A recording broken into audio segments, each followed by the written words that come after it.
Para sa mga headlines, una kita sa mga balita lokal. Gin-terminate nga abogado sang Provincial Legal Office nag-file sang reklamo bato kay Governor Lacson sa Office of the President. Ito ka mga balay naapektuhan sa sunog sa may barangay Tangob, syudad sa Bacolod. Sa Balita National, Pilipinas, padayon pa ang negosasyon sa anom ka mga kompanya para makabakal sang COVID-19 vaccine. Palasyo nagpasiguro nga ginamonitor ni Presidente Duterte ang lakat sang panahon. Sa Balita International, US, ginataga na sang otoridad ang pag-usar sang Moderna bilang ikaduwang COVID-19 vaccine. Sa sports, balita engkwentro, nanday Canelo Alvarez kag Callum Smith all set na buwas nga adlaw. Sa showbiz balita, Miss Manila Alexandra Abdon nagsorry kay Willie Revellame matapos nga wala nakakadto sa game show. Aksyon Balita Evening Edition. Detalye sa mga balita lokal pagkatapos gidamang sini. Ang Joy 1050 Pack.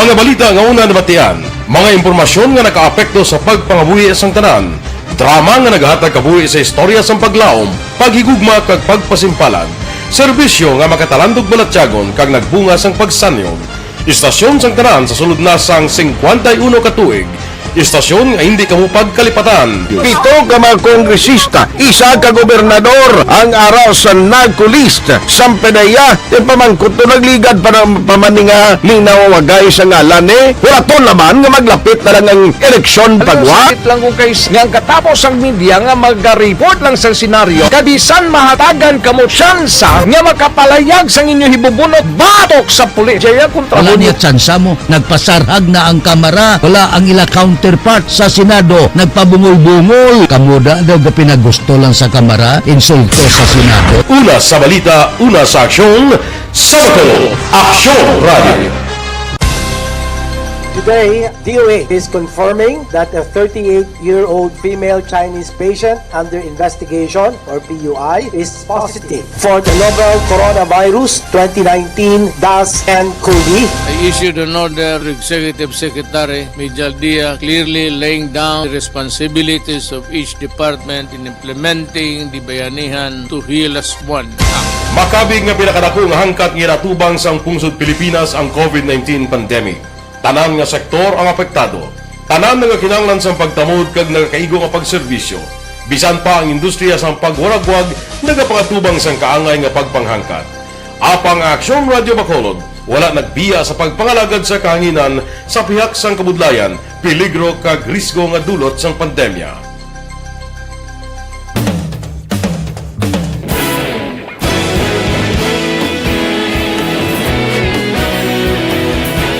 Sa sunod na sang 51 ka tuig, nasaksihan ang dedikasyon sa Aksyon Radio Bacolod sa pagdulong sa mga balita kag impormasyon para sa interes sang mga pumuluyo. Pila na ka henerasyon ang nag-agi, komitido sa gihapon ang Aksyon Radio Bacolod nga mag-alagad sa kahanginan nga tampad, wala sang ginadampigan kag ginahalungan ang kamatuuran. Sa tuwa sang mainit nga away sa politika, ang istasyon nagapabilin na nga patas sa pagtalakay sa mga isyu kag problema. Bilang tagbantay sa kamatuuran, ginatagan sa importansya ang tawhanon nga kinamatarong kag nagakaigo nga proseso agud mawaragwag sang husto ang balita kag malikawan ang paglaptas ang salak nga impormasyon. Sa pagluntad sang kalamidad, gindulong sa inyo ang sitwasyon sa palibot kag padayon nga nagahatag sang pahanundom agud maluwas ang kaugalingon, ang pamilya, kalakip na ang tanan nga kaaksyon. Sa tion sang kasubo, nanari-sari nga mga matahom nga drama ang nagalingaw sa inyo. Ang inyo reklamo amon ginpamatian kag ginhatagan sang aksyon. Padayon ang reforma sa serbisyo nga ginahimo sa Aksyon Radio Bacolod agud madulong ang balita sa diin ka man nga bahin sang kalibutan. Ang Aksyon Radio Bacolod nagapanguna sa kadamuon sang online engagement sa isla sang Negros. Ang Facebook followers sa istasyon ang nagdangat na sa masobra tunga sa milyon. Pagkulong kag Negros sanon inyong pamatian. Istasyon nga nagapalaplag sang kamaturan. Humalin sa tutubtub subong, nagapanguna sa gihapon sa balita, serbisyo publiko kag kalingawan ang Aksyon Radio. Napili bilang finalist sa UP Broadsox Choice for Gandingan ng Katarungan sang Gandingan Awards 2020 ang Aksyon Radio Bacolod. Naghakot man sang pagpasidungog na makatapo kang programa sa Aksyon Radio Bacolod sa Tingog kag Durawan Awards 2020. Ang tanon nga kadalagan nga naangkon sa Aksyon Radio Bacolod sa masobra 5 ka dekada ang nagapatimaan. Evening edition.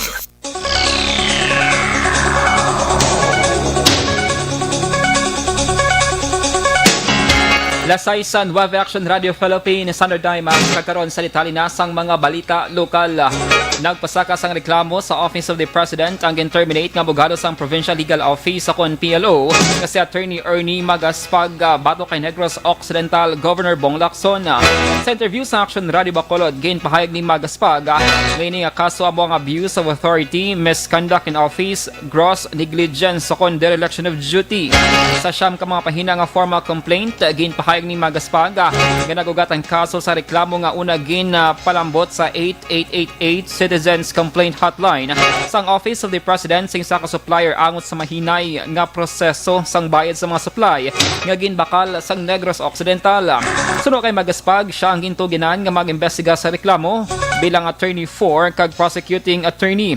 Dugang pasini nga iyaman ginsulatan ang Provincial Administrator sa office.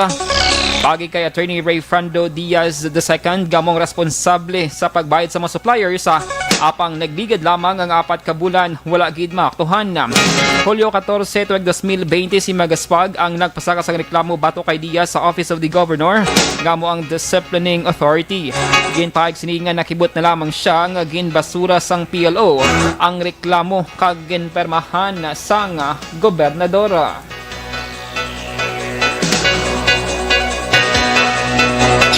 So naging fight ng kaso batok sa atong gobernador before the office of the president. Ang isa na kakaso, ang pag-appoint niya kay Attorney Diaz, kay Brother Ray Nacon, bilang chairman ng Bids and Awards Committee. Kabalo naman kita tanan na si Attorney Diaz, amo ang Chief Disbursing Officer sa province. Nabatehan ang tagreklamo nga si Attorney Ernie Magaspag. Sa iban nga balita lokal, ginabulubanta 70,000 ka pesos nga balor sang pagkabutang ang natupok sang kalayo sa Purok Seaside, Barangay Tanguba, syudad sa Bacolod pasado las 8 kay na sang aga Sabado. Sina siya nga payag ni Bacolod City Farm Marshal Chief Inspector Publio Plotanya, nag-umpisang kalayo sa puloy-an ni Gerardo Rosilio nga naglaton sa puloy-an, Nanday Nida Tabanaw, Jared Layad kag Sultana. Partially damaged naman ang mga balay Nanday Amelita Magnabi, Romel Lesondato kag Ernesto Ligero. Ginpahag ni Plotanya nga nag-overheat ang electrical installation nga mong gidalantaw kabang danan sang sunog. Lapot yung damage ko sa 20,000 pesos more or less. No? Nagkita na kong initially nga kita na tipo nag-overheat ang electrical installation. So ginagawa ko ang possible na ginto na ang sunod. Nabatyaan ang tingog ni Bacolod City Fire Marshal Chief Inspector Publio Plotanya. Samtang wala na sang muzzle taping nga matabo sa mga issued firearms ang kapulisan sa Bacolod City Police Office sa BCPO sa adlaw sang Pasko kapag sugalo man sang bagong tuig. Ginpahag ni Bacolod City Police Office Deputy City Director for Operation Police Lieutenant Colonel Jose Del Manzano, ginsunod lang nila sang nagligad nga tuig nga wala man sang muzzle taping nga natabo. Ginpahag ni Manzano nga disiplinado na ang kapulisan sa pag-abot sa ilang issued firearms ilabi na karon nga bulan sa Disyembre. Nagpahanumdum si Manzano sa kapulisan nga ginadinian ang pagpalupok sang armas at hanga sa pagsaulog sang Pasko kag bagong tuig. Ginpasiguro man sini nga kaso kriminal kag administratibo ang atubangon sang kapulisan nga mapamatud-an nga nagpalupok sa ilang armas nga wala sang rason. Ang BCPO ang wala sang kaso sa indiscriminate firing nga na-record sadtong 2019. Actually, Eric, since last year ba, wala na kita nagpa-case ang ato nila tawag na muzzle taping. This is because of the result of our internal cleansing sa amon nga unit. So nakita man naton kung anong epekto kay ang disciplinary mechanisms pala sa ato na internal cleansing effort is very strict. That's why ang ato ng mga kapulisan is na disiplina. Dapat yan si BCPO Deputy City Director for Operation Police Lieutenant Colonel Jose Edel Manzano. Samtang nagapati si Bacolod Vice Mayor Sid Familiaran nga mahimong mapunggan ang problema sa liwat nga pagtaas ng kaso ng COVID-19 pagkatapos ang Christmas holiday kung mayara lamang sa nagakaigong operasyon ang Bacolod noon.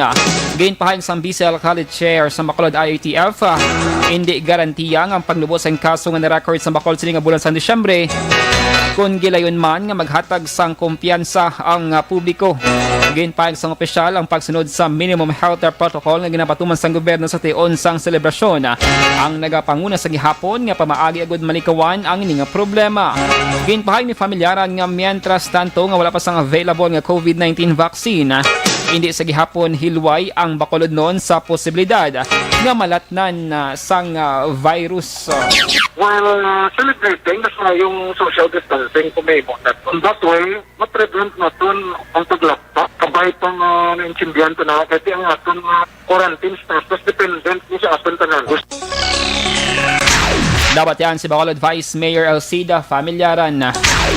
Sa dugang pang balita lokal, balik na ang biyahe sa mga sakayan pandagat matapos gingkakas ang signal number 1 sa Negros Occidental kag Iloilo las 11 kinasang aga Sabado.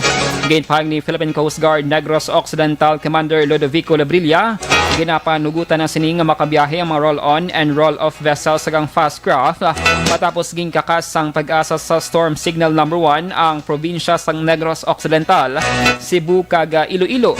Pahanugutan naman ni Labrilla mga barko sang to-go nga makabiyahe padulong sa may Cagayan de Oro City matapos nga na-stranded upod sa masobra isa kagatos ka mga pasahero sa Pantalana bangod sa bagyong Vicky kahapon nga adlaw Biyernes. Nagpanawagan si Labrilla sa mga pasahero kag mga operators sang barko nga ipatuman ang health protocol base man sa mando sang DOH kag National IATF. Aksyon Balita, Evening Edition.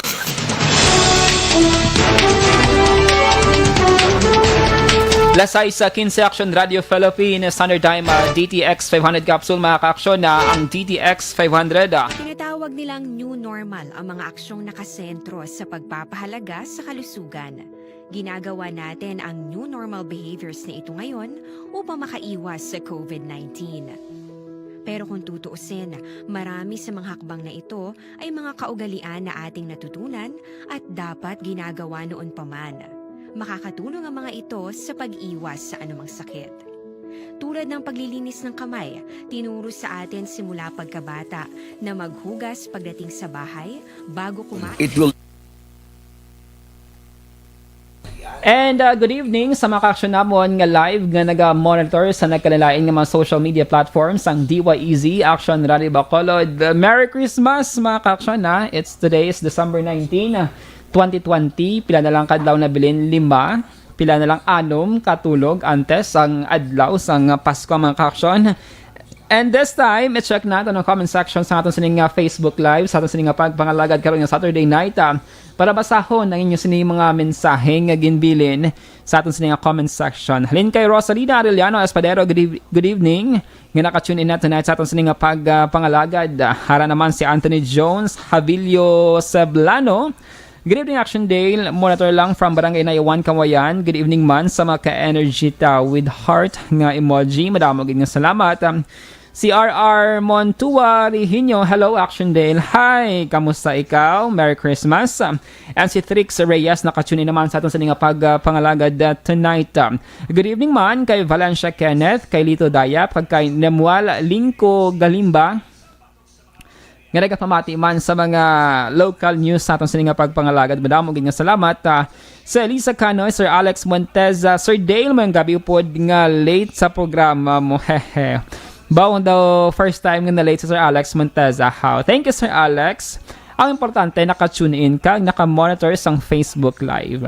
Good evening man kay Miguel Nambong. Good evening Action Dale. Kag si Yodge Nollard, no? Madamog nga salamat sa mga nag-effort, good comments sa aton sining Facebook Live karon nga Saturday night. Thank you so much. And padayon lang ang inyong mga greetings mga ka-aksyon na kay after sa national news. Balikan natin ang aton sa comment section para abi-abihon ang aton sa mga netizens nga active gid no sa pag-monitor sa mga balita halin sa Action Radio Bacolod. Madamo gid nga salamat and standby para sa mga balita national.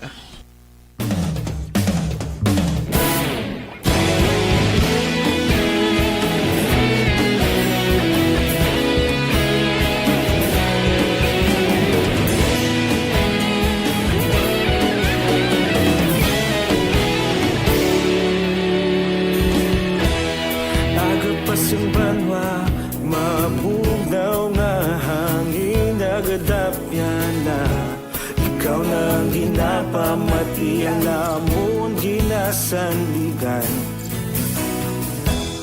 tingog sang probinsya kamatuuran ginapalap na minsay nga may dala paglaong kag kasanan tinuig na nagligan ikaw gihapon ang ako nga istasyon sa pagbudlak sang adlaw sa pagtuhaw sang biton mga balita nga dala inspirasyon aksyon radyo bakolod man sa gihapon padayon aksyon radyo bakolod saludo sa imo padayon aksyon radyo salamat kisa pagserbisyo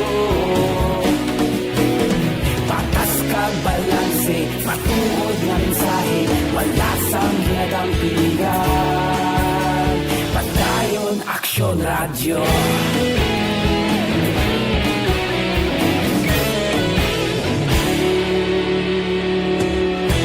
Bakolod nun kag negrosanon inyong pamatian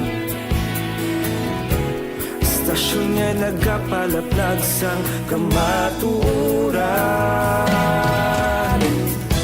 Mabakod nga prinsipyo reporter handa sa serbisyo kahapon karon kag sa gihapon kita magapadayon tinuig na nagligan ikaw gihapon ang ako nga istasyon sa pagbutlak sang adlaw sa pagtuhaw sang biton mga balita na may dala inspirasyon aksyon radyo bakolod man sa gihapon padayon aksyon radyo bakolod saludo sa imo padayon aksyon radyo salamat sa pagserbisyo patas kag balanse matuod nga mensahe wala sang ginadang piligan padayon aksyon radyo Evening Edition. Lasay sa 21 Action Radio Philippines Standard Time kagaron sa detalye nasang balita nasyonal. Padayon pang negosasyon sa Pilipinas sa Pfizer kag anom kay ban pa nga mga pharmaceutical companies angon sa pagbakal sa bakuna kontra COVID-19. Ini ang ginapahag ni Vaccine Czar Secretary Carlito Galvez Jr. subong adlaw kasunod sang report nga ginaduso nga deal sang pungsod sa Estados Unidos ang wala na dayon. Suno kay Galvez, padayon ang negosasyon sa Pfizer kag mas madamo nga supply sa bakuna ang makuha sa Pilipinas kag mas manubo ang presyo. Magluwas sa Pfizer ginpahag man ni Galvez nga padayon man ang ilang pag-istorya sa anom kay ban pang kompanya kang isang Novavax, Johnson & Johnson, Moderna, Sinovac, Gamaleya kag Sinopharm. Suno pa sa opisyal, yara na sila sa advanced stage sa negosasyon. Upod ang 5 ka mga nasambit nga kompanya, lakip na ang Pfizer. Samtang nagpahanumdum ang Department of Health sa publiko nga hindi magkampante kag dapat magsunod sa gihapon sa Public Health Standard Officer nga mayara na sang COVID-19 vaccine. Sa public briefing subong nga Sabado, ginpahag ni Health Undersecretary Maria Rosario Vergere, ang bakuna ang isa lamang katikang para mauntat ang impeksyon pero dapat nga magsunod sa gihapon sa ginapatuman nga public health standards. Lakip sa ginapatuman nga minimum health standards ng DOH sa gobyerno, among pagsuksok sa face mask, face shield, physical distancing, at pagpaiway sang mass gathering. Ginatugyan na sa Department of Health sa local government unit ang pagpatigayon sa mga aktibidad. Karon nga bagong tuig nga dapat nagasunod sa gihapon sa Pandemic Task Force Protocol. Samtang ginpahayag sa Malacanang, ginamonitor ni Presidente Rodrigo Duterte ang epekto sa pag-ulan kag pagbaha tugas ang Tropical Depression Vicky. Sa statement, ginpahayag ni Presidential Spokesman Harry Roque, padayon nga ginamonitor sang Chief Executive ang bagyo kasunod nga mga natungdan nga ahensya ang nagahulag na sa pag-rescue kag pagpatigayon sang relief operation sa mga naapektuhan nga mga tawo.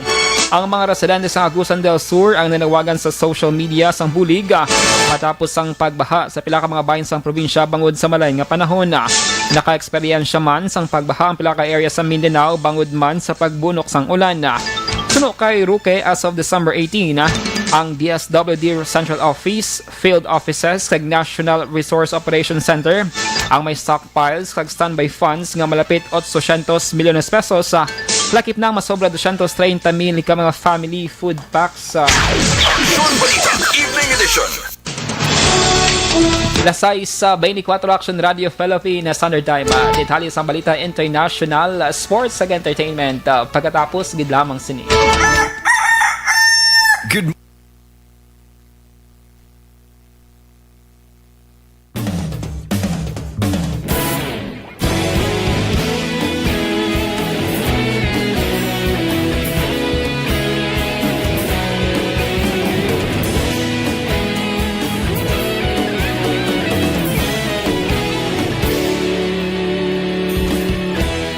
Agapasang banwa, mapugnaw nga hangin nagadapyan na.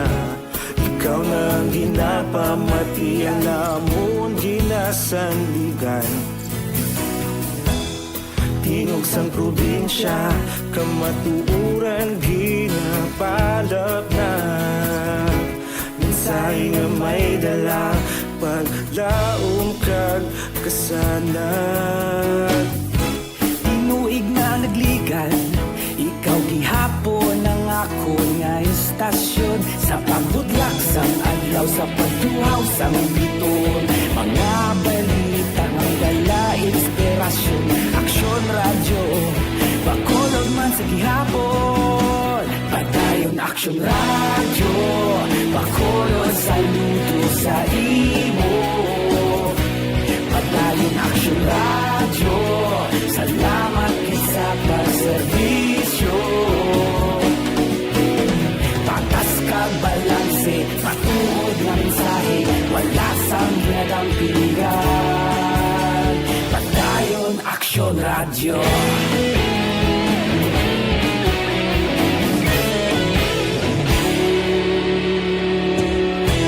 Pagkulong yun kag negrosanon, inyong pamatian. Stasyon nga nagapalaplag sang kamaturan. Magbakod nga prinsipyo, reporter handa sa serbisyo. Kahapon, karun kag sa gihapon, kita magapadayon. Inuig na nagligan, ikaw gihapon ang ako nga istasyon. Sa pagbutlak sang adlaw, sa pagtuhaw sang biton. Mga balita na may dala inspirasyon. Aksyon radyo, bakolon man sa gihapon. Padayon Aksyon radyo, bakolon sa luto sa imo. Padayon Aksyon radyo, salamat sa pagserbisyo. Patas kag balanse, matuod na mensahe, wala sa ginadampigan. Padayon Aksyon radyo. Una sa balita, una sa aksyon, sa Bacolod Aksyon Radio. Una sa balita, una sa aksyon, sa Bacolod Aksyon Radio. Kita ulog na na'y sagsang ano ng kalintangan. Responsable at ang balita, pagdayon na ipalag na. Malasig pero sigurado, aksyon na may dalang at palanggan.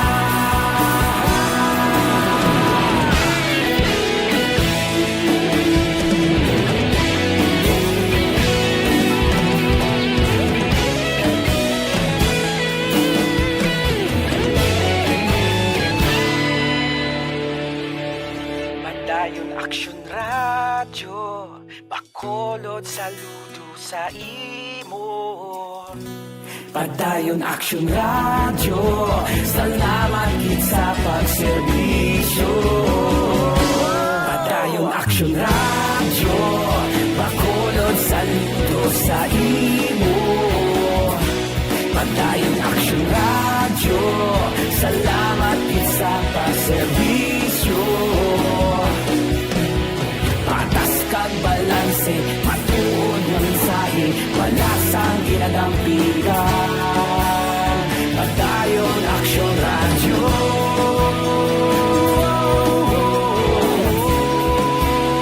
Padayon Aksyon Radio.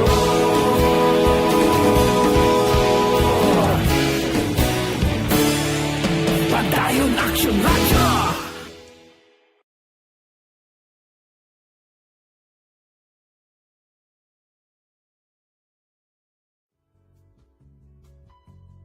Hindi pa rin natatapos ang laban natin sa COVID-19. At sa labang ito, isa sa pinakamahalagang armas natin ang tamang impormasyon. Importanteng maalam tayo kung paano ba natin mababawasan ang tsansang mahawaan tayo ng COVID-19. Pero, ano nga ba ang alam natin ngayon tungkol sa pagkalat ng COVID-19? Base sa kasalukuyang pag-aaral, ang COVID-19 ay sumasama sa droplets sa tuwing may umuubo, bumabahing, kumakain, nagsasalita, o kahit sa paghinga. Kadalasan, hindi natin namamalayan ang pagtalsik ng mga droplets na ito dahil hindi sila nakikita.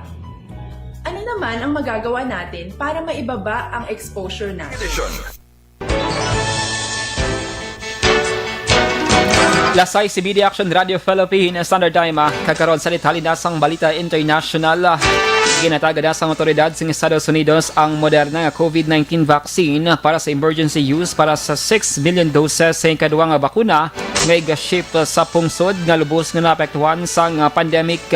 Sunog kay Food and Drug Administration o FDA Chief Stephen Hahn, ang ahensya naghimo sang dugang nga tikang para pakigbatuan ng pandemic kasunod sang availability sang second vaccine.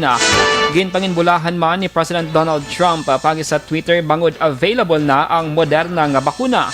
Ang US ang pinakaunang pungsod nga naghatag sang permiso sang 2-dose regimen gikan sa Moderna.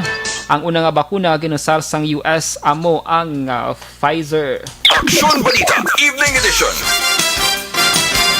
Kag sa sports balita, opisyal na nga magaengkwentuhan sa tunga Nanday pound for pound king Saul Canelo Alvarez kag The Ring and WBA World Super Middleweight Champion Callum Smith matapos ang weigh-in nga ginpatigayon na. Si Canelo may record nga 51-1-2 nga may 36 ka mga knockouts. Samtang si Smith naman ang may record nga 27-0 record kag 19 knockouts. Ang duwa ka maboksidor ang nakasulod sa 168 pounds nga limit. Ining una nga away sang duwa ka maboksidor karon nga 2020 nga saksihan sang live audience sa tunga sang COVID-19 pandemic sa Alamodome sa Texas sa buwas nga adlaw Desyembre 20. Aksyon Balita, Evening Edition. Kag sa naman nga showbiz balita, nagpangayo sang pasaylo o nag-sorry ang beauty queen nga si Alexandra Abdon matapos nga wala inigin sipot no sa show ni Willie Revillame.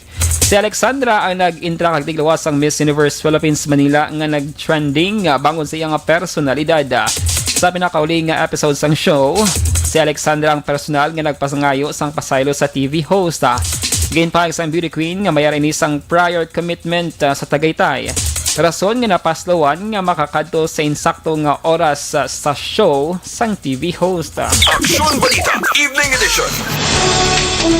Lasay sa 32 sa Aksyon Radio Philippines Standard Time. Inyo nabatian ang kabugusan nga mga balita sa Aksyon Balita Evening Edition. Karon nga adlaw Sabado, Desyembre 19, 2020.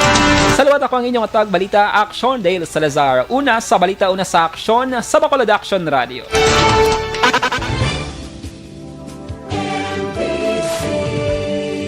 Manila Broadcasting Company. Sa balita, komentaryo, isyu,